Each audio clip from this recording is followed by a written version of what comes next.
Hi students, आज मैं class 9th के बच्चों के लिए बायोलॉजी का चैप्टर फंडामेंटल ऑफ लाइफ लेकर आया हूँ।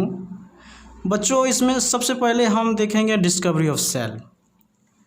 डिस्कवरी ऑफ सेल में आप देख लीजिए, मैं यहाँ पे मेंशन किया हूँ रॉबर्ट हुक नामक वैज्ञानिक, जिन्होंने 1665 में उन्होंने सेल्फ डिज़ाइन माइक्रोस्कोप से वो माइक्रोस्कोप उन्होंने खुद तैयार किया था, जिसकी मदद से उन्होंने कॉर्क के स्लाइस को देखा। और जब उन्होंने उसे देखा तो देखने पे उसे हनी कॉप यानी कि मधुमक्खी के छत्ते में जिस प्रकार से खंड होता है उसी प्रकार उसे दिखाई दिया, और वो एक कंपार्टमेंट की तरह था। तो उन्होंने उसका नाम रखा सेल। एक्चुअली में सेल का लैटिन मीनिंग होता है कंपार्टमेंट, स्मॉल रूम हम कह सकते, स्मॉल रूम। फिर उसके बाद लेवेनहुक 1674 में ये इससे सेल्फ डिज़ाइन माइक्रोस्कोप से डेवलप्ड माइक्रोस्कोप से उन्होंने फ्री लिविंग सेल को पॉन्ड में देखा, और यह फर्स्ट टाइम था कि उन्होंने लिविंग सेल को देखा। इससे पहले जो रॉबर्ट हुक ने सेल्स को देखा था वो मृत सेल था, मीन्स डेड सेल, और वो बार्क मीन्स पेड़ के बार्क में देखा था, बार्क जो छाल होता है उसके कॉर्क के स्लाइस में। लेकिन यह पॉन्ड में लिविंग सेल को देखा। उसके कुछ वर्षों बाद रॉबर्ट ब्राउन 1831 मीन्स 1831 में उन्होंने इस सेल के अंदर न्यूक्लियस की जानकारी दी कि सेल के अंदर न्यूक्लियस होता है, न्यूक्लियस मीन्स केंद्रक, और उन्होंने इनकी जानकारी दी। फर्दर पर्किंस इन 1839 इन्होंने प्रोटोप्लाज्म के बारे में बताया कि न्यूक्लियस के अंदर जो फ्लूइड सब्सटेंस पाया जाता है उनकी जानकारी दी। फिर इसको एक्सपेंड किया, इन सारी जानकारियों को अगर हम बात करें तो एक्सपेंड किया स्लेडन एंड शिवान नामक साइंटिस्ट ने। स्लेडन 1830 और स्वान 1839 इन्होंने सेल थ्योरी दिया करके plants animals are composed of cell. इनकी थ्योरी थी प्लांट्स एनिमल्स यानी कि प्लांट्स एंड एनिमल्स, यानी कि ये जो सेल्स होते हैं इनके जो सेल्स होते हैं composed of cell, and cell is the basic unit of life. तो ये जो सेल कंपोज्ड होता है, बना होता है, और ये जो सेल होते हैं ये लाइफ की सबसे छोटी इकाई होती है। फिर विरहो ने इसको एक्सप्लेन किया कि all cells arise from pre existing cell, means जो भी सेल बनता है वो पहले जो एग्जिस्ट सेल से ही वो डेवलप्ड होता है। मीन्स पहले की एग्जिस्ट सेल जो होती है, बनी हुई सेल होती है, उन्हीं से वो डिफ्यूज होकर नए सेल तैयार होते हैं। फिर 1940 में इलेक्ट्रॉनिक माइक्रोस्कोप का आविष्कार होता है, और इसके आविष्कार से सेल्स के अंदर कॉम्प्लेक्स स्ट्रक्चर को देखा जाता है।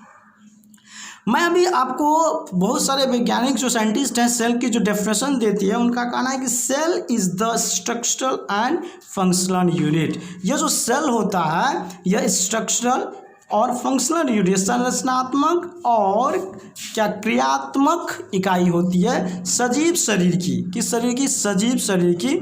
मीन्स ये जिस जीवन हो, चाहे वो प्लांट हो चाहे एनिमल हो, जिसमें जीवन है उसकी ये संरचनात्मक और क्रियात्मक इकाई होती है। ये आपको डिस्कवरी ऑफ सेल था। अभी हम लोग बात करेंगे क्लास 9 के बुक में आगे जो चैप्टर है उसमें पॉइंट है plasma membrane of cell membrane, plasma membrane और सेल मेम्ब्रेन, या प्लाज्मा मेम्ब्रेन को ही सेल मेम्ब्रेन भी कहा जाता है। चलिए अब हम इसके बारे में बात करेंगे। इसका मैं कुछ पॉइंट यहाँ पे मेंशन किया हूँ, वन बाय वन में हम देख लेते हैं, और ये आपके लिए बहुत ही लाभदायक और नोट्स तैयार करने में आपको बहुत ही ये क्या कहते हैं मददगार होगा, और आप इसकी सहायता आप ले सकते हैं। फर्स्ट मैंने पॉइंट यहाँ मेंशन किया, बहुत शॉर्ट में किया हूँ, बुक में बहुत सारी बातें दी गई है बट मैं बहुत शॉर्ट में लिखा हूँ। Outermost covering of the cell means आपका जो ये प्लाज्मा मेम्ब्रेन होता है यह सेल का आउटर मोस्ट मीन्स सबसे बाहरी भाग होता है। देखिए मैं एक चीज़ और यहाँ मेंशन कर देना चाहता हूँ, सेल दो प्रकार की होती है, एक प्लांट सेल होती है और एक एनिमल सेल होती है। तो अभी जो मैं यहाँ बात कर रहा हूँ outermost covering of the cell, ये हम आपको प्लाज्मा मेम्ब्रेन जो की बात कर रहे हैं, ये हम एनिमल सेल की बात कर रहे हैं, क्योंकि सबसे आउटर मोस्ट ऑफ लेयर जो प्लांट सेल की होती है वो सेल वॉल होता है, बट यहाँ पे मैं बात कर रहा हूँ सेल मेम्ब्रेन की। तो सेल मेम्ब्रेन एनिमल सेल से ही, एनिमल सेल में ही सेल मेम्ब्रेन से ही और स्टार्ट होती है, यही आउटर भाग होता है। सेकेंड मैं पॉइंट दिखाऊँ, plasma membrane allows or permit the entry and exit of some materials in and out of the cell. Means plasma membrane का एक कार्य होता है, हम कह सकते हैं कि इन्हीं की कारण से सेल्स के अंदर कौन सी मटेरियल जाएगी, कौन सा मटेरियल नहीं जाएगी, मीन एग्जिट, और हम कह सकते हैं आउट के लिए, एंट्री एंड एग्जिट के लिए यह भागीदार होते हैं प्लाज्मा मेम्ब्रेन के कारण ही उसके अंदर कोई भी मटेरियल जा सकती है और बाहर आ सकती है। Third, prevents movement of some other materials, same thing है, यह मीन्स किसी हानिकारक मटेरियल के अंदर जाने से यह रोकती है, बचाती है। It is called the selectively permeable membrane. इसी कारण से, क्योंकि यह करती है, मतलब कि यह बताती है और यह हम कह सकते हैं कि अलाउ करती है कि कौन सा अंदर जाएगा सेल के अंदर, कौन सी मटेरियल्स नहीं जाएगी। इसी कारण वो एक प्रकार से सेलेक्ट करती है, यही कारण से इसे सेलेक्टिवली परमिएबल मेम्ब्रेन भी कहा जाता है। आगे मैं यहाँ पे एक चीज़ मेंशन किया हूँ, CO2 and O2 can move across the cell membrane by a process of diffusion. Means diffusion process के कारण CO2 और O2 सेल के अंदर आ और जा सकता है। बच्चों अभी समझने वाली ये बात है कि डिफ्यूजन क्या होता है। डिफ्यूजन बिखराव, डिफ्यूजन क्या होता है, बिखराव, फैलने के कारण, ठीक, okay. There are movements of substance from high concentration to low concentration. देखिए जो भी मटेरियल्स का मूवमेंट होता है, यह मूवमेंट हाई कंसंट्रेशन से लो कंसंट्रेशन की तरफ होती है। Water also obeys the law of the diffusion. देखिए जितने भी मटेरियल्स है ये सारे जो अंदर जाते हैं ये एक लॉ को फॉलो करता है, high concentration to the low concentration, और इसमें वाटर भी आता है और वाटर भी इस लॉ को फॉलो करता है। Number 7, movement of water molecules through plasma membrane is called osmosis. तो ये भी आपका एक पॉइंट है जो आपको याद करने के लिए याद करना चाहिए। अगर आप एग्जाम में अगर आ जाते हैं कि प्लाज्मा मेम्ब्रेन के बारे में लिखने के लिए, तो if you right all this points तो आपको अच्छे मार्क्स आ सकते हैं। नेक्स्ट हम बात करेंगे सेल वॉल की। सेल वॉल, जैसे कि मैंने अभी इससे पहले बताया था कि एनिमल सेल में सेल मेम्ब्रेन होती है आउटर लेयर, लेकिन अभी मैंने सेल वॉल मीन्स कोशिका भित्ति, यह जो है यह प्लांट सेल में पाया जाता है। A cell wall is a rigid semi permeable protective layer, यह प्रोटेक्टिव लेयर, यह बचाता है, okay. Plant cell wall is multi layer consist of 3 section. ये जो प्लांट सेल होता है मीन सेल वॉल होता है, यह 3 लेयर से बना होता है। मैं तीनों लेयर के बारे में यहाँ बता रहा हूँ, मिडिल, लामेला, और यहाँ पे देखिए मैंने प्राइमरी सेल वॉल और सेकेंडरी सेल वॉल। देखिए मिडिल लामेला क्या है, this outer cell wall layer contains polysaccharides called pectins, या pectins helps to cell wall to bind to one another. ये पेक्टिन्स जो होता है सेल वॉल को मदद करता है एक दूसरे से बांध के रखने के लिए। चलिए नेक्स्ट आपको है primary cell wall. This layer is formed between the middle lamella. ध्यान दीजिएगा दिस लेयर कहाँ होता है इसके बारे में बताया जा रहा है कि this layer is formed between the middle lamella and the plasma membrane in growing plant cell. Third secondary cell wall, और यह layer this layer is formed, यह कहाँ बनता है, between the primary cell wall and the plasma membrane in some plant cell. चलिए अब मैं cell wall के फंक्शंस के बारे में कुछ बात कर लूँ। इनके फंक्शंस क्या हैं। The cell wall provides mechanical strength and support. Okay. It also controls, या कंट्रोल भी करता है the directions of the cell growth, cell growth के जो डायरेक्शंस होते हैं उसको भी ये कंट्रोल करते हैं।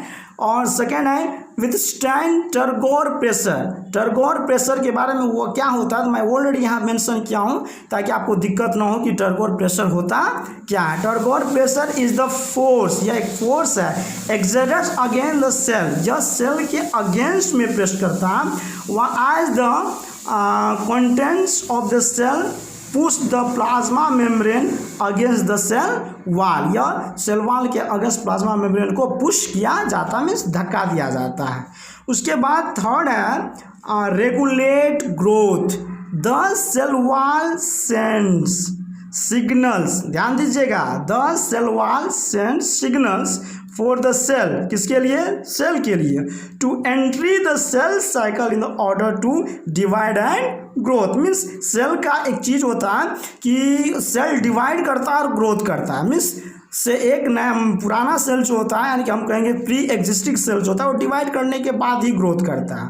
तो थर्ड है रेगुलेट डिफ्यूजन, इसमें जो डिफ्यूजन होता है उसका ये रेगुलेट करता है। The cell wall is porous allowing some substances including proteins to pass into the cell while keeping other substance out, यह प्रोटीन को अंदर आने की मैंने क्या करते हैं अनुमति देती, पास होने की ये एक प्रकार से मदद करती है, और यह अन्य जो सब्सटेंस होती है उसे क्या करती है और बाहर करती है।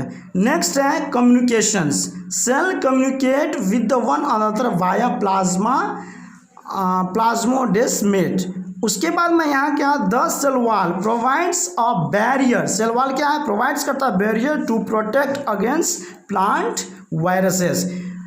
और लास्ट मैंने यहाँ क्या, storage, the cell wall stores, cell wall क्या करते हैं, स्टोर्स करते हैं carbohydrates for plants to grow, यानी कि सेल वॉल का एक और मुख्य फंक्शंस है कि सेल वॉल क्या स्टोर करता है कार्बोहाइड्रेट को फॉर प्लांट्स टू ग्रो, ताकि प्लांट क्या कर ले, ग्रो करे। स्टूडेंट्स आपका अगला जो पॉइंट होगा उसमें व्हाट इज न्यूक्लियस, मैंने जैसे आपको मेंशन किया था कि एक के बाद जैसे सेल का, फिर लिविंग सेल का, उसके बाद न्यूक्लियस का, इस प्रकार से खोज होता आ गया। तो फिर न्यूक्लियस क्या होता है, the nucleus is a membrane bond organelle that contains genetic material, यानी कि डीएनए, जो आप पहले भी डीएनए के बारे में पढ़ चुके हो, ऑफ द यूकैरियोटिक ऑर्गेनिज्म, यह जेनेटिक होता है। इसमें क्या आता है, मैंने हिंदी में भी इसका डेफिनेशन लिख दिया ताकि आपको दिक्कत न हो। नाभिक एक झिल्ली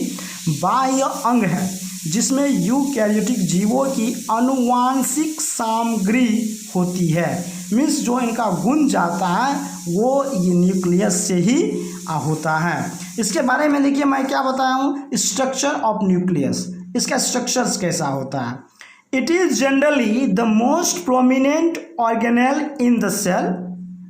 second, the nucleus is completely bond by membrane, या मेम्ब्रेन से पूर्ण रूप से बंधा होता है, जुड़ा होता है, और it is surrounded by a structure called the nuclear envelope. Fourth, this membrane separates the contents of the nucleus from the cytoplasm. Fifth, the cell's chromosomes are also enclosed within it. और number 5 मैंने लिखा DNA is present in the chromosomes and they provide the genetic information required for the creation of other cell components and also for reproduction of life।